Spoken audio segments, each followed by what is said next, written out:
Welcome to the Cool Things Entrepreneurs Do podcast with your host, Tom Singer. In each episode, we explore the interesting lives of business leaders, entrepreneurs, solopreneurs, and others who have a healthy dose of the entrepreneurial spirit. It is time to explore something cool. Now, here is your host, Tom Singer. Hey, and welcome to another episode of Cool Things Entrepreneurs Do. Thank you so much for pulling your chair up to the cool kids table.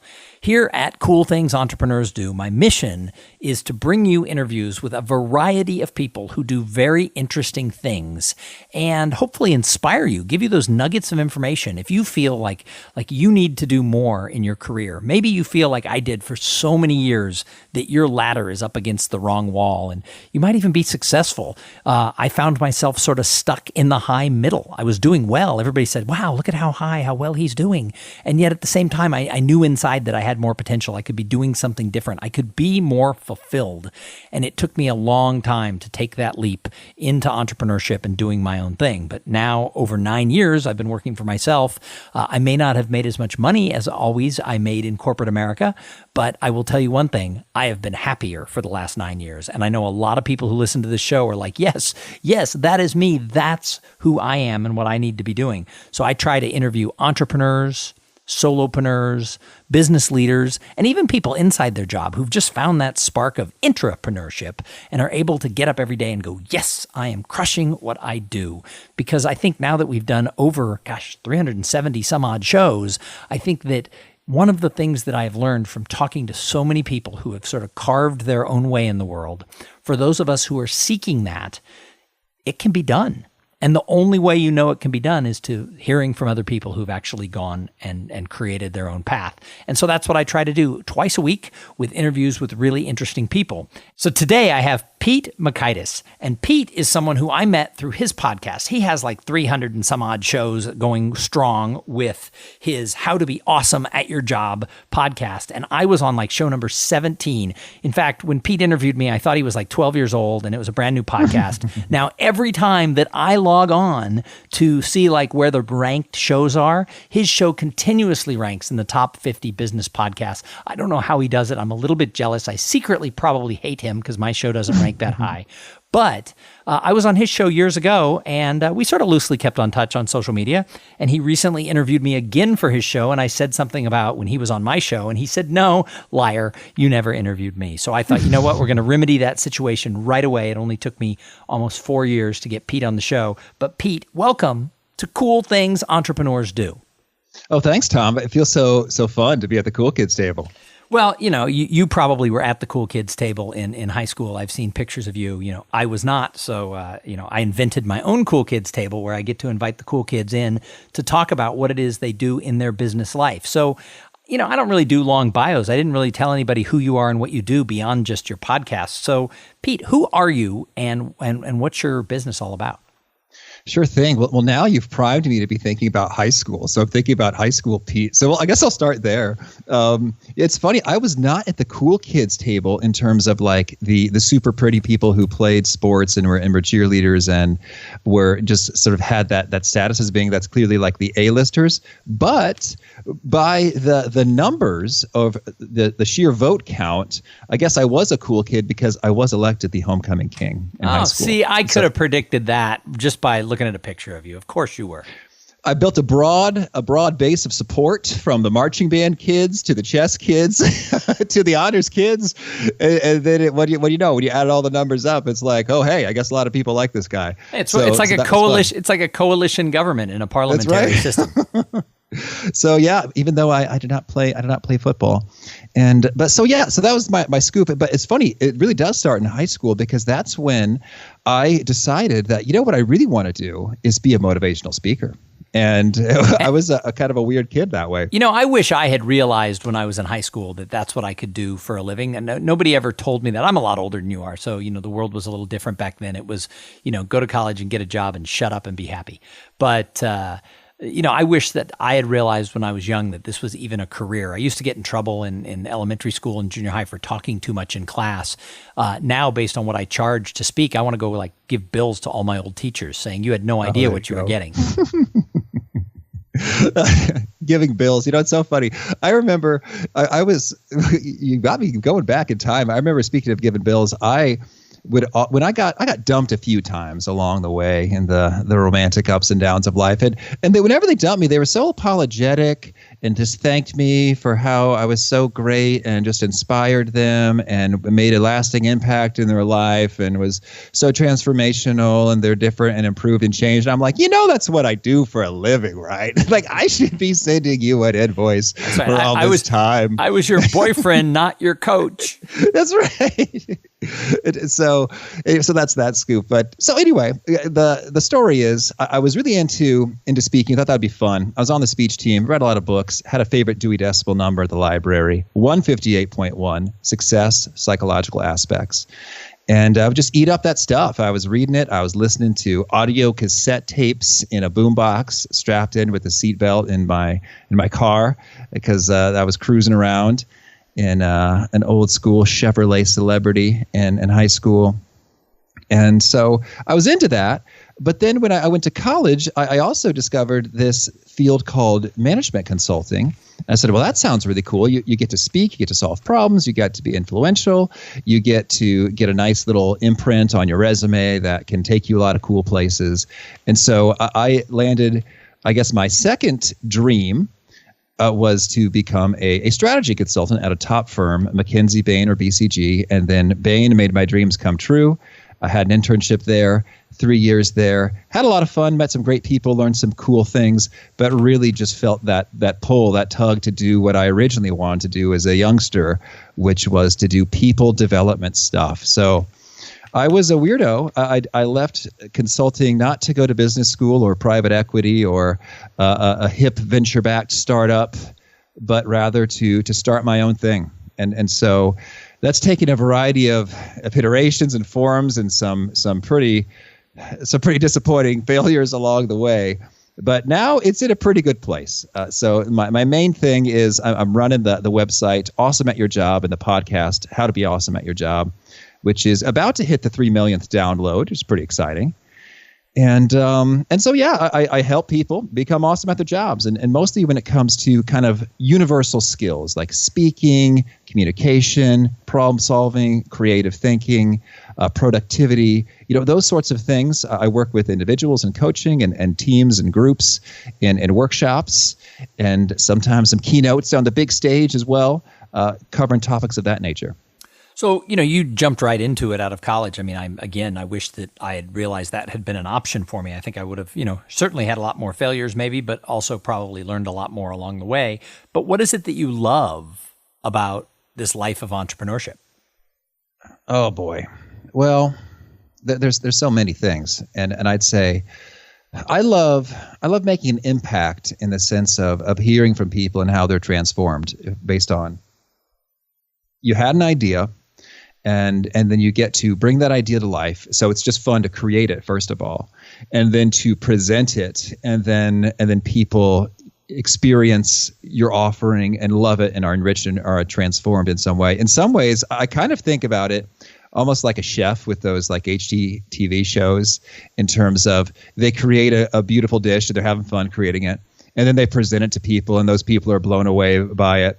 And so that's just a whole lot of fun at its core. And then there's all the kind of the flexibility stuff, which is great to be able to have that opportunity to kind of do what your schedule is best to do. It's sort of like, it's funny. I remember the first couple of years of entrepreneurship, someone would ask me, "Oh, do you have to go to work tomorrow?" And I thought, boy, that question doesn't even make sense to me anymore. Do you have to go to work tomorrow? I was like, well, I plan to go to work tomorrow. I suppose I don't have to. If I didn't, I'd see less revenue, and I want that revenue.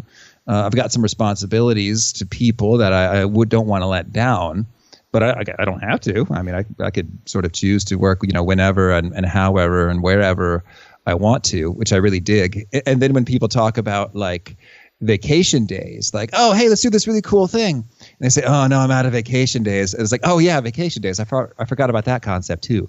It's just sort of like, if something is important, I will make the time to get to that thing, and sort of make sure that work, fills in around that space instead of, I've got an arbitrary number of days that I'm allowed to not be working.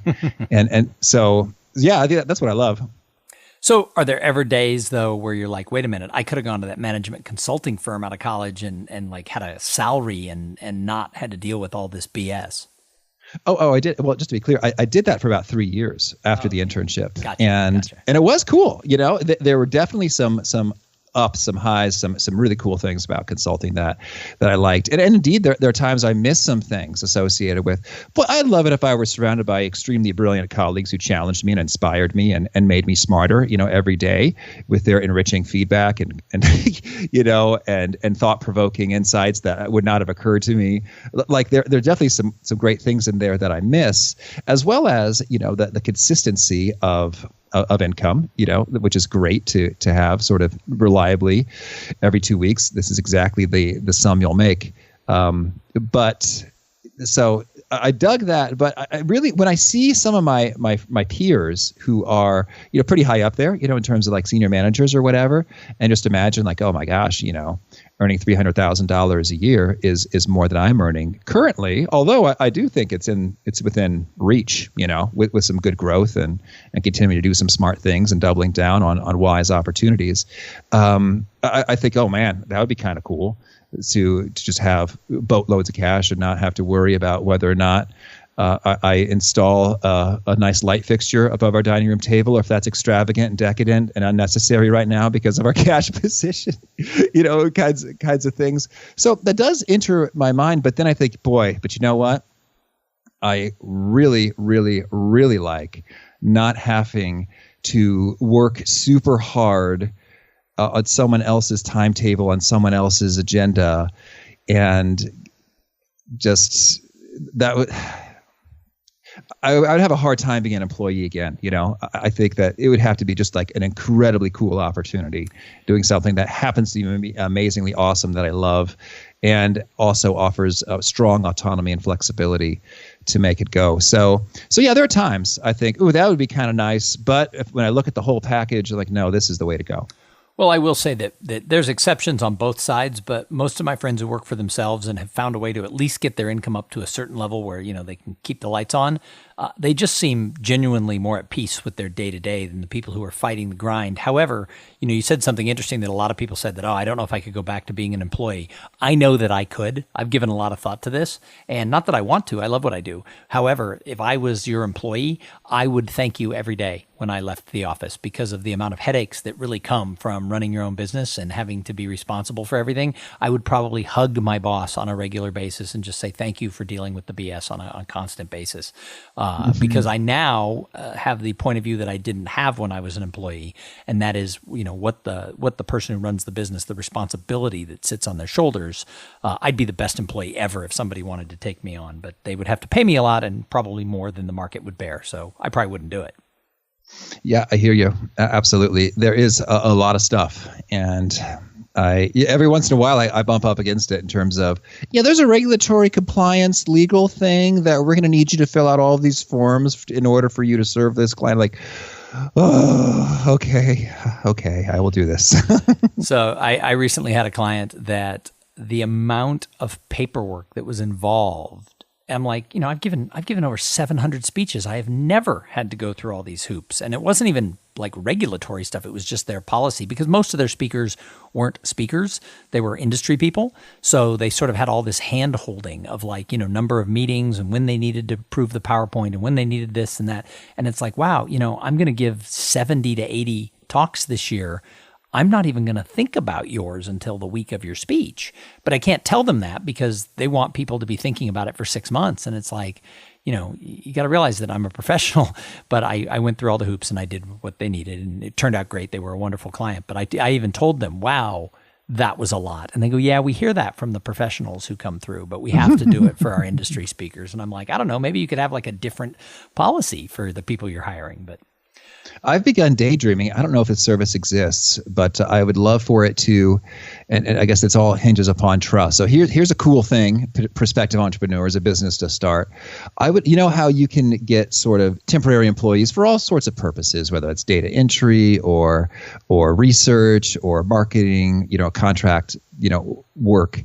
I would love it if I could hire a service, from time to time as it was necessitated for compliance stuff, some like highly conscientious, persnickety, precise people that I could just hire for like, hey, I got about 12 hours of papers that need attention that I hate giving, but apparently you're the kind of personality who loves that. Could you just hop in and make that happen for me? I think that business could soar. Oh, I bet it exists. I'm pretty sure that one is out there. Is like, totally detail oriented anal people for hire. Yes. Well, I'd love some names. I'd love, because I am intrigued. So Pete, what advice do you have for somebody who wants to be awesome at their job or leave their job and be awesome as an entrepreneur? Oh, sure thing. Well, boy, there's much to say. I'll try to be succinct here. It's a half-hour show, Pete. Mm-hmm. When it comes to being awesome at your job, I'm going to recommend. I'll kill two birds with one stone here.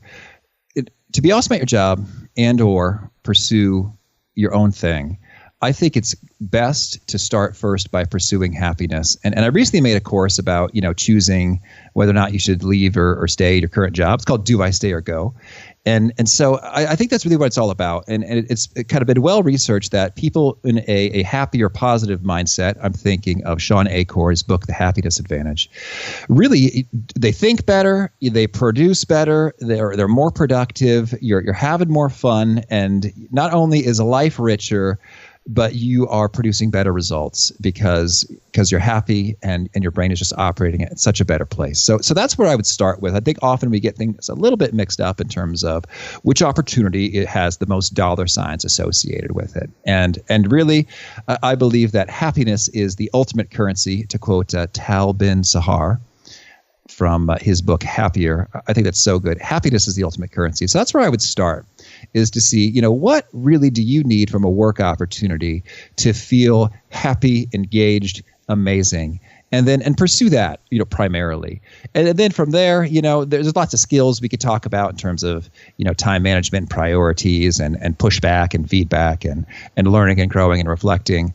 But I think if you start from that fundamental baseline, then you're in a great direction. Well, and I agree. I spent a lot of time popping around jobs when I was working for other people. It's kind of chasing the dollar. And towards the end, my last job, the lady who hired me knew I wanted to become a professional speaker. And she said, why don't you come work for me and I'll give you that opportunity. I'll give you 3 extra weeks vacation where you can go to speak and, you can openly talk about it and not have to hide it and just do a great job for me. And I was really, really happy in that job because I was able to be congruent with who I was, as well as serve her company very well. But everybody knew where I was going, and that worked out great till the recession hit, and she had to make some tough choices. And since I was not 100% on board, I was one of the people out the door. But I don't, it was just the way the whole thing played out. It also launched me into my career, so I can't really complain about it. But I have been so much happier the last decade than I was before, because chasing the dollar, thinking, "Ooh, that's an extra $30,000 a year, that's better," it really never was. Mm-hmm. And there's some really compelling research that shows, this is from Daniel Kahneman at Princeton back in the day, and I adjusted it up for inflation. And so I believe that the amount is about $87,000 is sort of the household income, that once you surpass that amount, extra money really doesn't increase your happiness. And if you think about it, I think that totally makes sense in terms of if you're meeting your basic needs and having the opportunity to have a little bit of fun, have a little bit of leisure, pursue some of your other interests, and not kind of being super stressed or worried, paycheck to paycheck. And that amount in the U.S., in most geographies is probably around $87,000.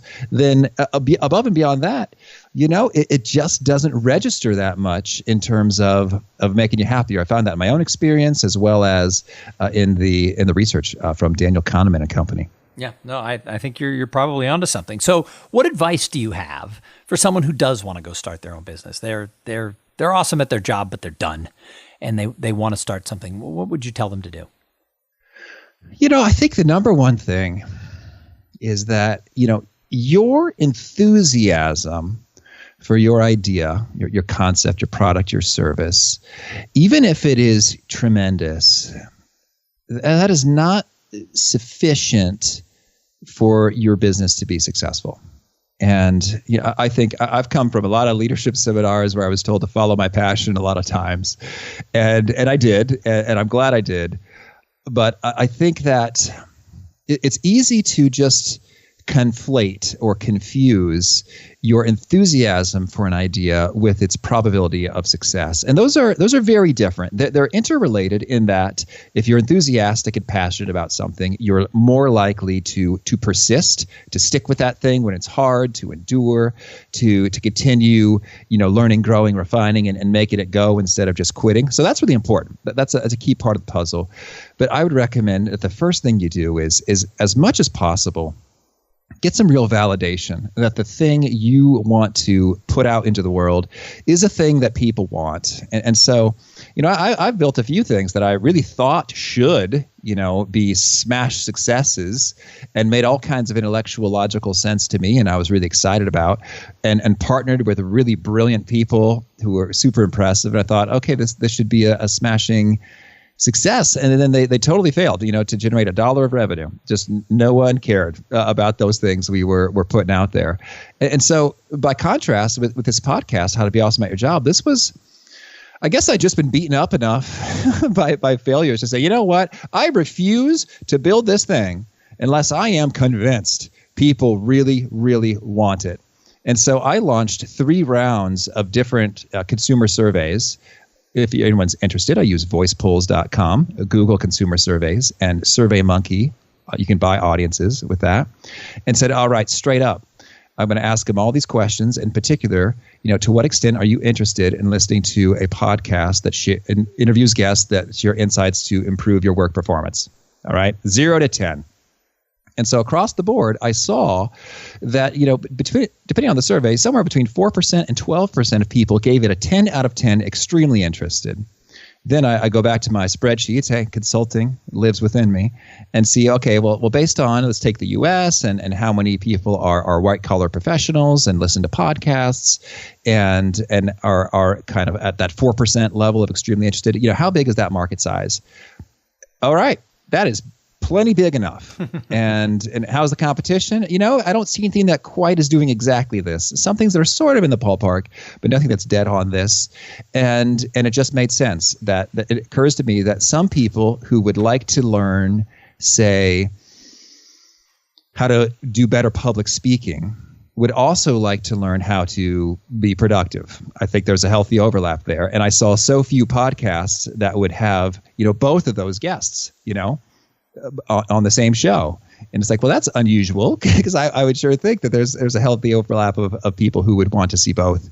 And yet so few shows are delivering that. And so I went for it. And sure enough, this has been the one thing that has succeeded beyond my hopes and expectations and projection models, was the thing that I just steadfastly insisted upon validating, and it was totally cool and comfortable, just like scrapping, aborting the idea if folks weren't going to love it. So you've had success, you've had failures, you know a lot of entrepreneurs, you've coached a lot of people who want to go do their own thing. So I spend a lot of time talking to people about potential, and I love the word potential. I get excited about potential. I think having potential is awesome, but what I've learned is that potential does not equal results. And in our society, we get really excited about potential. And yet, without action, there's nothing. And so there's been a lot of people I've seen who can't get across the gap between potential and results. Then there's other people who crush it and have 3 million downloads on their podcast. What do you think the delta is sort of inside the entrepreneur that makes some people go farther towards what their given potential is where others don't?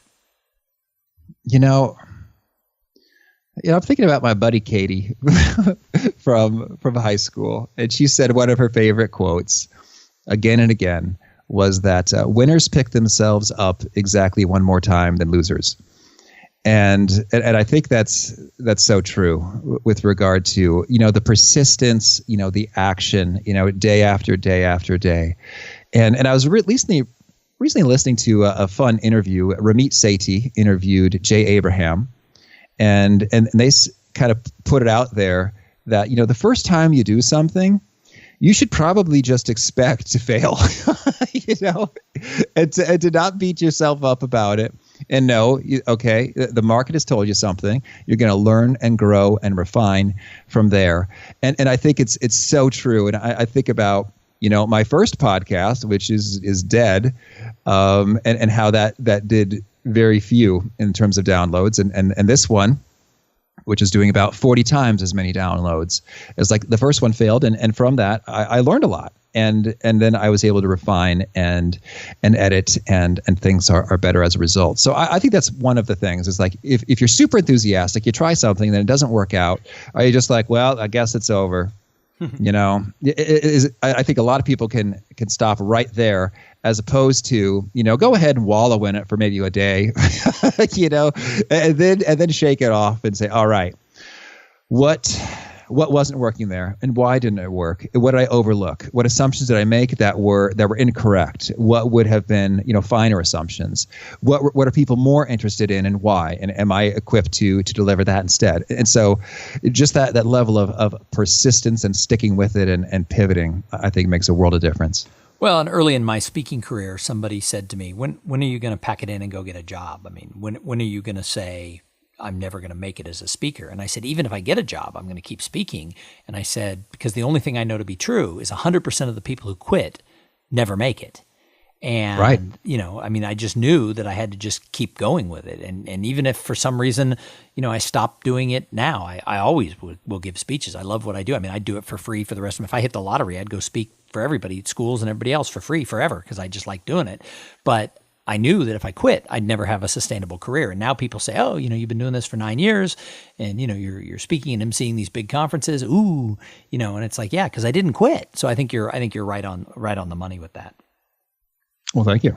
So I've got a couple more questions for you before I can let you go. But first, I've got to thank the sponsor of this episode.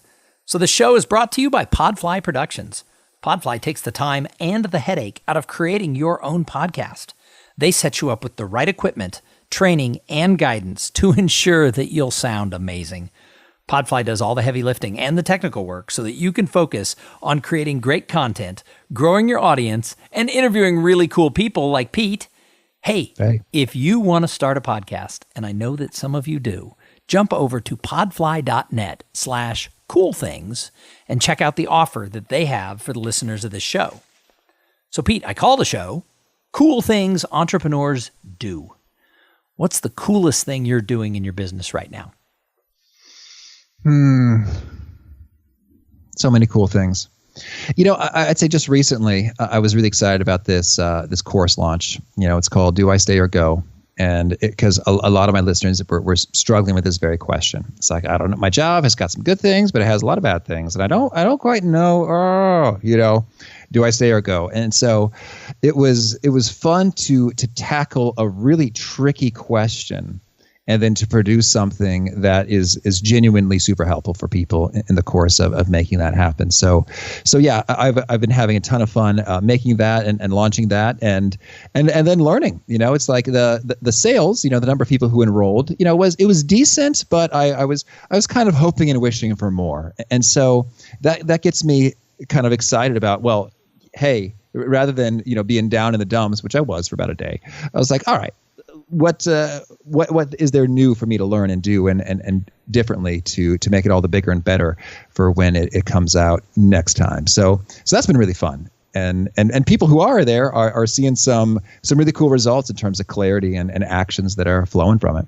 So I'm assuming people who listen to this show will get really excited by a course called Should I Stay or Should I Go for my job? How do they find that? Oh, sure. Well, if you go to doistayorgo.com, you can take a look and take the free assessment, which helps zero in on, of all the trade-offs in a job, which happiness drivers are most important for you. So that's pretty cool. Like, hey, is it more about the prestige or the autonomy or the flexibility or the cash money or the engaging, compelling tasks? What is it that really moves the needle for you? And then that gets you thinking, well, hey, how's my job doing on these dimensions? And maybe something else would do better, or maybe I actually don't have it so bad after all. So, Pete, I absolutely love to ask the people who come on this show about who they admire, because we could talk about you and all the cool things you're doing all day long. But I think that great entrepreneurs, I think they're observers. So I love to hear the variety of answers to this question. So when you look into the entrepreneur sphere, who is it that you say, wow, she or he, they're doing the cool stuff? Well, I think the people that I'm looking to again and again and again as role models in the world of building an audience and monetizing that well would be, one, Ramit Sethi of I Will Teach You to Be Rich and growthlab.com. I think that he's really a master and has learned a lot and shares a lot and is great. And then another one I would say is Victor Chang over at caseinterview.com. I've learned a lot from him, and it's cool to see how he's always figuring out a new thing that people really can be enriched and benefit from. So I think of those kind of the most directly in terms of my world.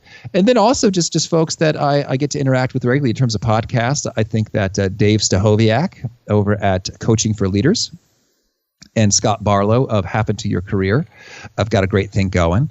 And so it's cool to learn and be inspired from what they're doing.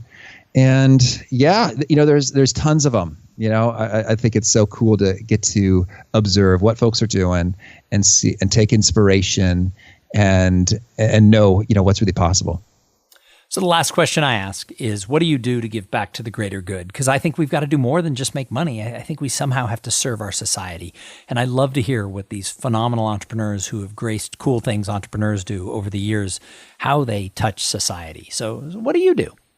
Oh, sure thing. Well, in terms of donating cash money, I think of my donation causes as, okay, I would like to help those in poverty. I would like to fight evil, and I would like to support my place of worship, church stuff. So those are kind of my philanthropic priorities, and I also do some volunteering in terms of boards and such. And I think some of the coolest organizations. Let's see. Well, one of them is called. Oh my gosh. Okay, yeah, Give Directly. There it is.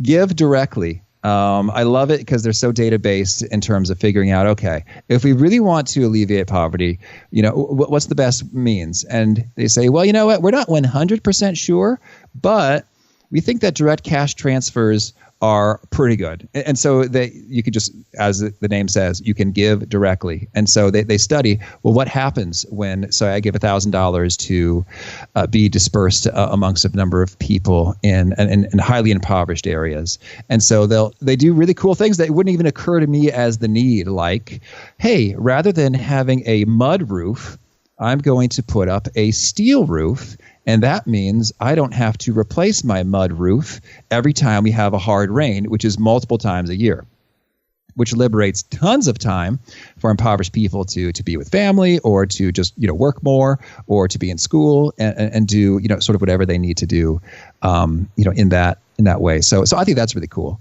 And my wife, she's a big fan of, I need to get the name of this, helping a nonprofit that she's got a friend running in Haiti, which is all about helping malnourished children, just getting them fed so they don't die.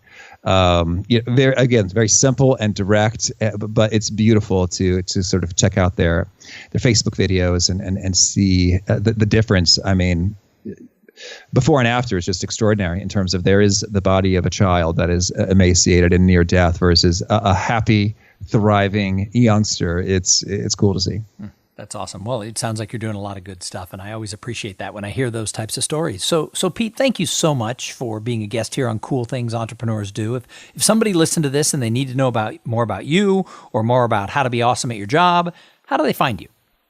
Sure. Well, since you're listening to podcasts, I'd recommend you fire up your podcast app of choice and just do a search for Awesome Job, and you'll see how to be awesome at your job, that yellow background and the woman looking upward toward guidance.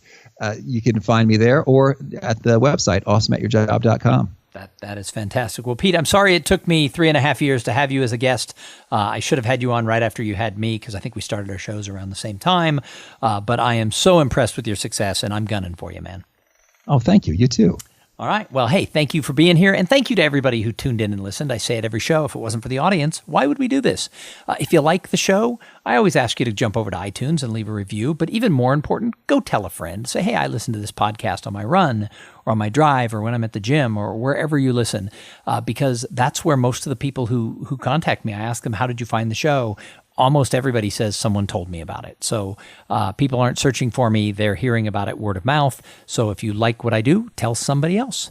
If you want more information about me, you can find it at tomsinger.com. If you want to join the group coaching program, it's potentialmastermind.com. And then on top of that, we're going to be back in a couple of days with an interview with somebody just as cool as Pete. I know you're thinking, how in the world will you ever find somebody as cool as Pete? But I will. But in the meantime, I challenge you, go out there and have a great day. Thank you for being part of the Cool Things Entrepreneurs Do podcast. Without your participation and listening to these conversations, there is no show. Connect with Tom at tomsinger.com and follow him on Twitter at tomsinger.